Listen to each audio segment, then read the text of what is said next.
Bienvenidos compañeros, maestra. Esta tarde me acompañan mis compañeros Saúl Sánchez, Itari Gallegos, Judith Isica, Francis Reina y un servidor, Ricardo Pérez, alumnos de primer semestre de la licenciatura en Enseñanza y Aprendizaje del Español a nivel secundaria. En esta ocasión vamos a hablar sobre los usos sociales y académicos de la producción textual. Para esto nos acompaña el doctor Jesús Alberto Leiva Ortiz, director de Servicios Administrativos en la Benemérita y Centenaria Escuela Normal del Estado de San Luis Potosí, donde además imparte las materias de Literatura Hispanoamericana y Seminarios de Apreciación. Doctor Leiva, es un gusto que esta tarde nos pueda acompañar y nos comparte un poco de su conocimiento adquirido a lo largo de los años en docencia. Bienvenido. Muchas gracias a todos ustedes, muy amables. Muchas gracias, doctor Leiva. Empecemos. ¿Nos podría contar cuál y cómo fue su primera experiencia en cuanto a la producción textual? ¿Cuál fue su primera interacción con ella? Las primeras ocasiones en la producción de textos fue muy complicado porque, si bien es cierto, era lector, yo me considero que soy un lector, la redacción y la ortografía siempre tuvieron que irse desarrollando y tuvieron que presentarme dificultades, ¿no? A veces entre lo que uno quiere decir y lo que escribe hay unas diferencias enormes. Entonces, bueno, digamos que los primeros textos fueron muy desastrosos. Los primeros textos no son necesariamente muy agradables, tanto en el proceso como en su realización, pero eso no significa que no sean efectivos. Una cosa es la expectativa que uno tiene del texto y otra cosa es si son funcionales o no. Entonces, seguramente escribí cosas funcionales porque cumplieron una meta, cumplieron un propósito, comunicaron lo que yo quise decirlo, pero no estoy satisfecho o, digamos, no estuve satisfecho con su realización porque esperaba algo más, porque deseaba que estéticamente fueran mejores y que lo que ahí se diga o lo que ahí se escribió, pues tuviera un impacto mayor que el que pudo haber generado en un inicio. Al día de hoy, ¿cuáles son los métodos de producción de texto que usted más maneja? ¿Cuáles son los que conoce? Como nos dice desde un principio, hasta escribiendo, me imagino que su conocimiento se ha ido extendiendo cada vez más. Hay que entender que dependiendo del tipo de texto que deseas escribir, bueno, hay cuestiones básicas, ¿no? Por ejemplo, todo texto tiene una estructura y si pensamos en una narrativa, digamos, va a ser un ensayo, va a ser un artículo, pues evidentemente hay una presentación, un desarrollo y una conclusión o el término, el cierre del texto. Entonces, la primer premisa tiene que ver con respetar la estructura del texto. Después hay otras, respetar las reglas ortográficas, sintácticamente redactar con propiedad, que sea coherente, que haya claridad, que haya lógica en el discurso. Y también, bueno, es muy importante que el texto tenga un estilo propio. Esto es muy complicado, muchachos, ¿eh? Quien escribe debe poco a poco, con el tiempo y con la experiencia, hacerse de un estilo, una forma personal de escribir que lo haga identificarse con el lector y que también permita reflejar tu personalidad en el discurso escrito. Entonces, bueno, digamos que esos como los elementos que considero más importantes hay que tomar en cuenta al momento de la producción. Para usted, ¿cuál sería uno de los propósitos de la producción de un texto? ¿Y cómo esto nos puede influir en nuestra ortografía, en nuestra gramática? Bueno, es que veo que en la pregunta hay dos cosas. Uno, la ortografía y otro, los propósitos. la primera parte de tu pregunta, el propósito de un texto, bueno, todo depende de qué deseas hacer. Si deseas publicarlo, si quieres difundir conocimiento, si quieres generar conocimiento nuevo, si vas a ensayar, si vas a proponer un artículo, si vas a escribir un cuento, si vas a producir cualquier otro tipo de texto, bueno, pues un texto informativo, por ejemplo, bueno, los propósitos dependen mucho de hacia dónde te vas a dirigir, qué quieres hacer, cómo lo quieres hacer, para qué lo quieres hacer. Entonces, normalmente ustedes como estudiantes, pues evidentemente hacen textos académicos y tienen que dirigir, tienen que escribir bajo la dirección que les marque su profesor o su profesora con respecto al propósito del discurso escrito. Pero ya cuando no están como estudiantes y ustedes desean escribir, bueno, responde a propósitos personales, ¿no? Hay quien escribe, como en mi caso, bueno, yo desde muy pequeño intenté escribir poesía por gusto personal y lo hago de manera recurrente, pero ese es un diálogo, eso es un diálogo, como ejemplo lo pongo, es un diálogo interior, es un diálogo que tiene que ver con comunicar lo que pasa dentro de uno y cómo interactúas con esto que sientes, con esto que piensas, con esto que te está ocurriendo y qué relación tiene con el mundo, cómo ves el mundo, cuál es tu postura ante el mundo y cuál es tu visión del mismo. Digamos, ese es mi propósito de escribir poesía, ¿no? Es una especie también de catarsis, porque uno lo necesita, ¿no? En mi caso lo necesito para desestresarme, para sentirme mejor, para poder calmar un poquito este fuego interno que uno de repente tiene por escribir. También es cierto que uno escribe, vuelvo a poner otro ejemplo, porque desea compartir las experiencias, ¿no? Si de repente escribo algún artículo en coautoría con alguna compañera, colega, con algún colega, bueno, la intención es hablar de la experiencia, de un tema en particular. Hay que recordar que también pues los textos responden a un solo tópico por lo general cuando queremos difundir, cuando queremos dar a conocer algo y bueno, el propósito entonces ahí es diferente, ¿no?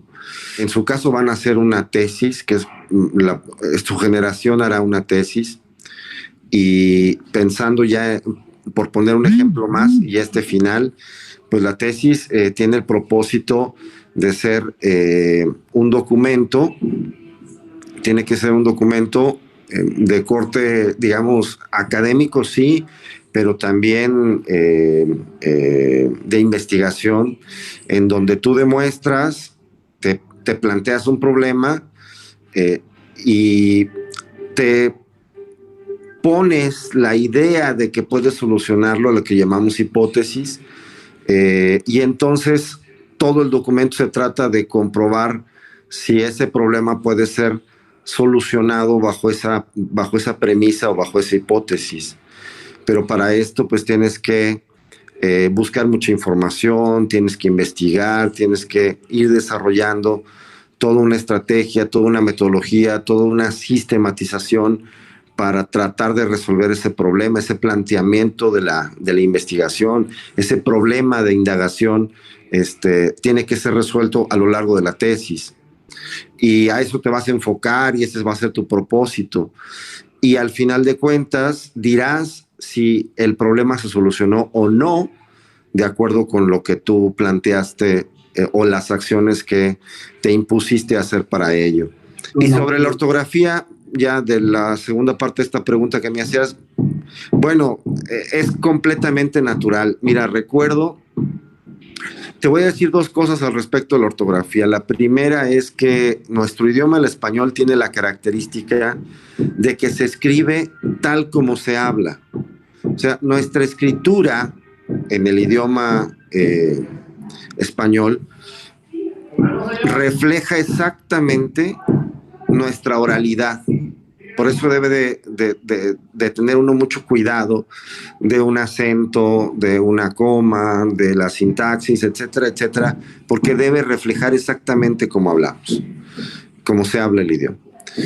Y por otro lado, recuerdo que Cristina Pacheco, entrevistando a José Saramago, este escritor maravilloso portugués, que les recomiendo lean.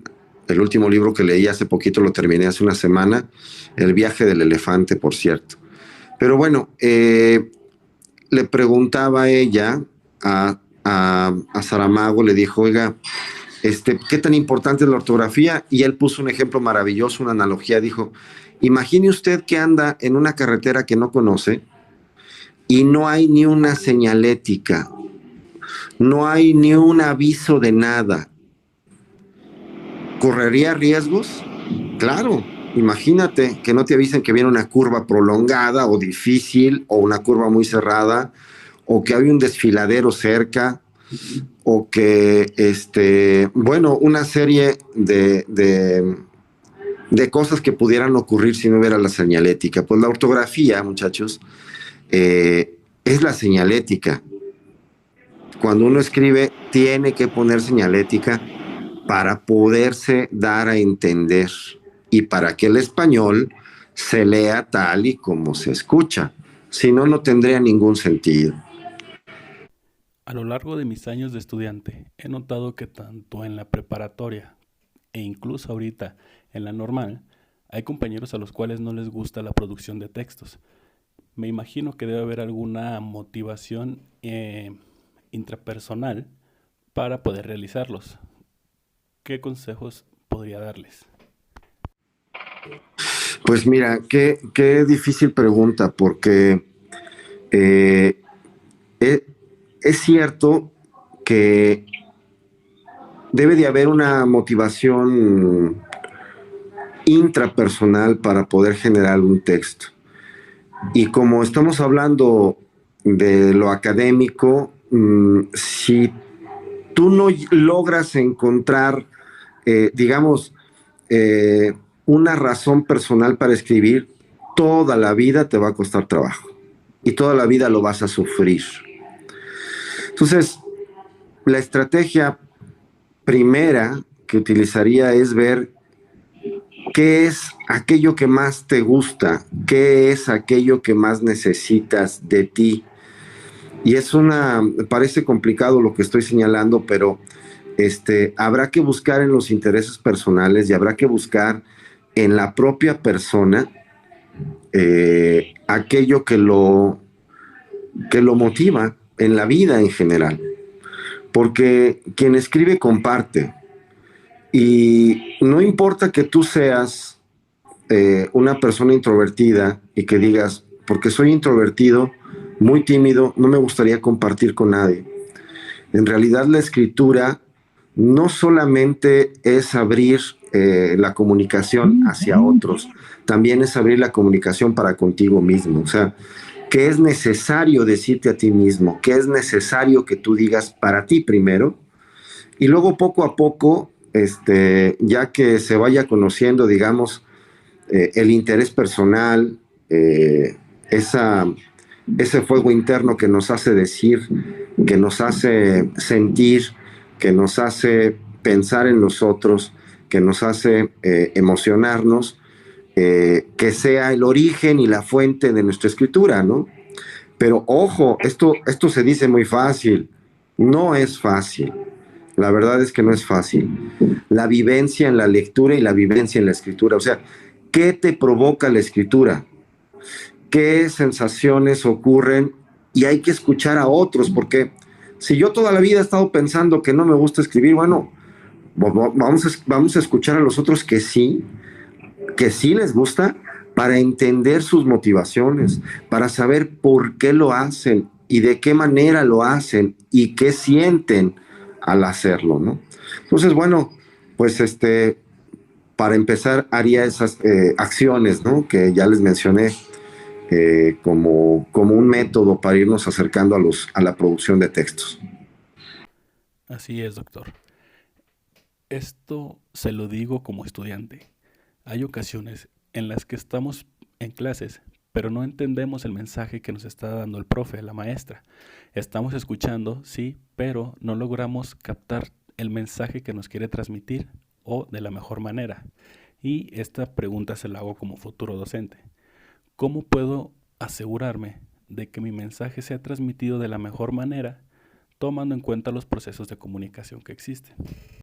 O bien de una manera que sea más didáctica, que no solamente sea escribir, apuntar y copiar. Bueno, hay un principio de la comunicación interpersonal, es decir, entre personas, que tiene que ver eh, con que quien emite un mensaje se asegure de que el otro lo reciba. Y para hacerlo, bueno, hay que retroalimentar, ¿no? Hay que preguntar, hay que buscar herramientas o elementos didácticos, como tú los mencionas, porque lo dices en referencia a una clase, este, para poder saber si lo que tú enseñaste, el otro lo aprendió. Entonces, bueno, pues hablamos de ejercicios, hablamos de discusiones, hablamos de juegos, hablamos de preguntas en las que uno tiene que recurrir frecuentemente para saber si el otro está comprendiendo el mensaje o si está en el mismo canal de comunicación que tú, y que a veces erramos el canal, y no es culpa del receptor, es culpa de uno que eligió mal, ¿no? Les voy a poner algún ejemplo. Si hago un diagnóstico de los estilos de aprendizaje de mis alumnos y descubro que la mayor parte de ellos es kinestésico y no visual, pues todo mi material tiene que ver con, la mayor cantidad de material que debo de realizar tiene que ver con material interactivo que puedan manipular mis estudiantes. Pero si, pero si siendo ellos kinestésicos yo me vuelco en hacer material visual, pues seguramente voy a errar el canal porque ellos no son así necesariamente. Entonces, pues hay primero que comprender a tus alumnos cómo están, cuál es su estilo de aprendizaje.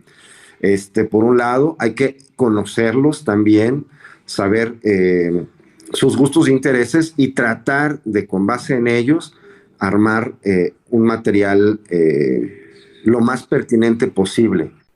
Para concluir con esta entrevista, doctor Leiva, como bien se sabe, hoy en día es muy fácil acceder a Internet, acceder a información, ya que todos tienen a la mano celular, computadora, etcétera. Es muy fácil acceder, pero también es muy fácil caer en información falsa. Toda esta información que no es verdadera, ¿cómo ha afectado a la educación? Bueno, la verdad es que, mira, lo que tú señalas, pues sí son cosas que ocurren, son, digamos, algunas desventajas, pero yo le veo más ventajas que desventajas. Desde luego hay que poner atención en las fuentes, pero también para ello nuestros profesores nos orientan y nos dicen, bueno, ¿cómo saber si una fuente es más fidedigna que otra? A qué fuente darle peso en nuestras búsquedas. Y cada vez hay filtros más específicos que nos ayudan a encontrar mejores opciones que otras. Esto tiene que ver con conforme nos vayamos acercando a la investigación, ustedes irán aprendiendo qué descartar y qué tomar en cuenta. Eh, pero el Internet o la Internet es una herramienta maravillosa. La verdad es que tenemos a la mano información que antes, generaciones pasadas, como yo cuando fui estudiante, digamos, de primaria y de secundaria, ni siquiera soñábamos en tener a la mano. Y está a la mano, en la palma de tu mano, literalmente en la palma de tu mano, porque pues ahí en el celular puedes consultar y tienes un mundo de información a tu disposición. Entonces, eso es una maravilla. Rompe rompe ignorancias, y te permite tener un acervo constante para todo tipo de momentos. Lo usamos absolutamente para todo, ¿no? Entonces, bueno, para concluir, es una maravilla, muchachos. Es extraordinario. Hay que verle las ventajas y hay que explotarlo, ¿no? Y además es el mundo que nos toca vivir ya. Ni siquiera hay que quebrarnos la cabeza pensando las desventajas. Ya está aquí. Hay que aprender a vivir con él, o sea, ya no hay que, ¿qué otra opción tenemos? Desventajas, no lo uses, no, estaríamos en otro mundo. El mundo ya es así y hay que aprender a vivir y aprovechar las cosas que tenemos en el modo en el que están. Sin más que agradecerle por su tiempo y sus respuestas tan concretas y atinadas, por nuestra parte sería todo, doctor Leiva. Muchísimas gracias. No sé si quiera, guste darle unas palabras a nuestros compañeros. Pues nada, muchachos, que no se desanimen por la situación actual de la pandemia. Sé que a ustedes no les ha tocado el calor, la cercanía, la parte vivencial de las clases presenciales. No se desanimen, esto pasará, como han pasado miles de cosas en el mundo, y pronto nos veremos las caras y estaremos conviviendo de otro modo y de otra forma, porque la docencia también es cercanía, porque la docencia es humanismo, y también siéntanse privilegiados de ser una generación que está pasando por esto, que es la primera generación que lo está viviendo desde el inicio en su carrera. Entonces, seguramente esta experiencia les ayudará en su futuro. No lo duden, no tengan miedo y no pasa nada. Dios nos bendice a todos. De esta manera, mi equipo y yo damos por terminado nuestro trabajo Usos sociales y académicos de la producción textual. Muchísimas gracias. Muchas gracias, muchachos. Buenas tardes. Hasta luego. En la entrevista realizada al doctor Jesús Alberto Leiva Ortiz, director de Servicios Administrativos de la Benemérita y Centenaria Escuela Normal del Estado de San Luis Potosí, con la final de conocer los usos sociales y académicos de la producción de textos, pudimos concluir que en cuanto a la producción textual sacamos varios puntos a favor, tal como nos dijo el profesor. El primero fue que no debemos fijarnos en las desventajas, sino en lo que podemos rescatar, como, por ejemplo, al buscar información. Es obvio que no plasmaremos todo tal cual investigamos, sino solo puntos claves. Sin embargo, puede que al momento de irla redactando se nos quede grabado en nuestro intelecto. Esto lo deja claro al darnos a conocer su gusto por la lectura y la escritura, dejándonos ver las dificultades que se le presentaron al momento de expresar por escrito sus ideas y cómo lo resolvió. Expresó la necesidad de reescribir el texto para hacerlo más comprensible para el receptor. Nos comentó la motivación interna que le permite escribir para comunicarse y dar a conocer sus puntos de vista, y nos alentó para que escribamos y sobre todo que leamos para así expresar por escrito nuestros pensamientos, ideas y sentimientos, y sobre todo transmitirlos de manera que sean comprendidas para el lector del texto. Otro punto que pudimos rescatar es que debemos tener una meta fija al momento de escribir. No podemos plasmar palabras o frases al azar, sino tener fijos los motivos por los cuales redactamos ese tema. Es cierto que un título puede sonar como cualquier cosa, pero debemos investigar más a fondo qué es lo que en realidad esconde ese tema. Hoy día, lo que nos facilita esto es el Internet. Sin duda alguna, es una gran herramienta de trabajo y la cual usamos como parte de nuestra vida diaria y que prácticamente tenemos en la palma de la mano, y por lo cual debemos de saber utilizarla de buena manera.